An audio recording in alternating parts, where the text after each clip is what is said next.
Ladies and gentlemen, you made it. It's Friday, the sun is shining, well, it's a little cloudy right now, but the sun's been shining most of the day, it's been hot again, which means it's going to be another great weekend, and we've made it through another glorious week in ELA. I didn't post yesterday because you guys had your STAR assessment, so there wasn't really anything to report on, but I got some really good data that lets me know how to best teach you guys as we move forward throughout the year. Once again, it is Friday, it is the 20th, and we had a Writers' Workshop Day today. Our first actual Writers' Workshop Day. Now I handed out to you that packet that you can actually go back to last Friday's post and download that we went over in class last Friday. Maybe I'll post it again. Yeah, I'll post it again down at the bottom of this post too, just so you have it. I'm going to give you that packet again, but it had basically all of your ideas. You already set up your writer's notebooks last week, and you had your like-hate T-chart, your typical and usual T-chart, your fun and have-to T-chart, your proud of and regret T-chart, you had your opinion writing set up, and then you had 4 pages to just brainstorm anything else that was in the realm of fiction, fantasy, poetry, drama, anything at all that you wanted to put on those 4 pages.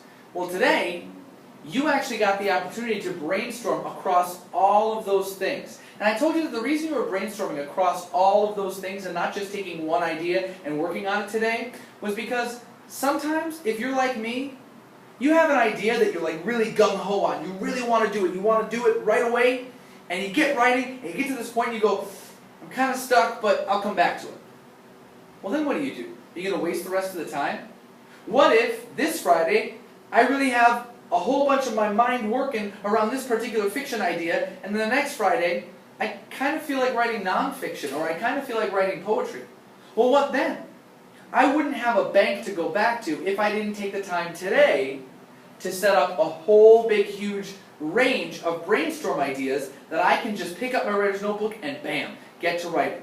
That's what you did today. You established a framework, a writer's territory, if you will. That's another big up to my girl Angela Stockman. Your writer's territory. See, when we have territories, when the U.S. claims a territory, it means we own it, we operate it. This is ours now. And every single piece of it contributes to our betterment. Those are your writing territories. You spent the time to establish those today. Some of you even got to do a little bit of writing with those. I am excited with how most of you handled today. Most of you were like, yes, I get to write anything I want to. This is awesome. You brainstormed, you got started on your writing, and you have some good starts to some stories. Some of you didn't treat this time so wisely. Now, I can understand if I were forcing you to do something, if I were forcing you to have this topic or forcing you to have that topic, but this is one of the few times in your education that you just get to flat out pick what it is that you're going to write about, how you're going to write about it, what you're going to formulate. Remember, these journals are personal to you. This is where you can live and be a writer, and I want to encourage you that that is my goal for you with these Fridays. I want you to be a writer, to be a reader. Because, frankly, some of you might have had some not-so-great times with writing. Some of you may have had some not-so-great times with reading.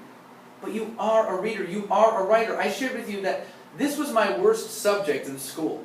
English, ELA, what I now teach. I have a full-length book that I've written that I'm working on editing that I'm hoping to get published. And when I was growing up, this is where I got my worst grades. This is where I felt the most out of place, but I was so interested by it. And I was so interested that I could have my own voice and that my opinions weren't wrong. See, sometimes I would get answers in all these other classes and they were wrong. Well, I don't like to be wrong. And you know what? I had a great English teacher once that told me, and several great English teachers actually that told me this, but my opinion's never wrong. As long as I can support it, my opinion is my opinion. Now, you may not agree with it, but it's mine. And I can own that. And that's something that I can really take with me as something that is right for me. And then I also reserve the right to change it at any point in time as I gather more information throughout this life thing that we're all living.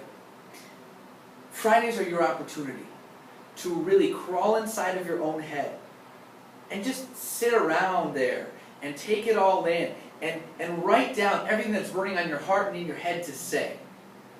That's what I want for you, and a lot of you got a really, really great start on that today, and I hope that you continue to do that. Remember, Fridays aren't the only days that you have the opportunity to write in your writer's journals. Every day, take it with you. Write down your ideas. That's what they're for. Jot those little short ideas, those seed ideas that might turn into something great someday. All of your ideas that you wrote down today that you brainstormed, they're not all going to be great ideas or fruitful ideas for you to write a whole bunch about. But that doesn't mean that we throw them away. That doesn't mean they're bad. It just means that for right now, we're going to table them. We're going to hold on to them, and we're going to see if at some point they come back to us and become useful. Guys, thank you so much for sticking with me and for plugging along. I know that this is kind of a weird approach to ELA that you're not used to.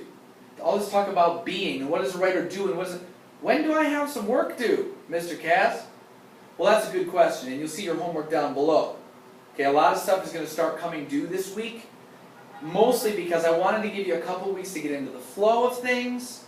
Now, boom, right in a row, you're going to have your summer reading projects due. You're going to have to start work on your personal narratives. You are also going to have your fire journals due at the end of next week. You are also going to have a mini essay that you're going to be doing in the middle of next week. You're also going to have a vocabulary responsibility throughout the course of the week. Now we're really getting into the nitty-gritty of what we're doing and the products that we're coming up with, not just who we strive to be and what we strive to do, but those are the most important, which is why we spent so much time on them. Have a great weekend. Be safe. Come back in one piece. I'm traveling to New Jersey this weekend. I hope I make it back safely. If I don't, carry on my legacy. You do that. I'm sure I'll wind up back safely. Don't worry about me. Okay, I'm a good driver. I'm going to have my wife in the car, so I'm going to be even more safe. I'm going to a wedding of a friend of hers that became a friend of mine. It's going to be great. It's going to be great fun. I'm going to come back. I might have some stories that I can put into my writer's journal, which, by the way, I'm working on decorating, and I'm so stoked about the way it looks so far. Remember, all this stuff that I'm asking you to do, I do it myself. I do it myself. I wouldn't presume to waste your time with stuff that doesn't work. At any rate, be safe this weekend. Come back whole next week, ready to work. I'll see you then.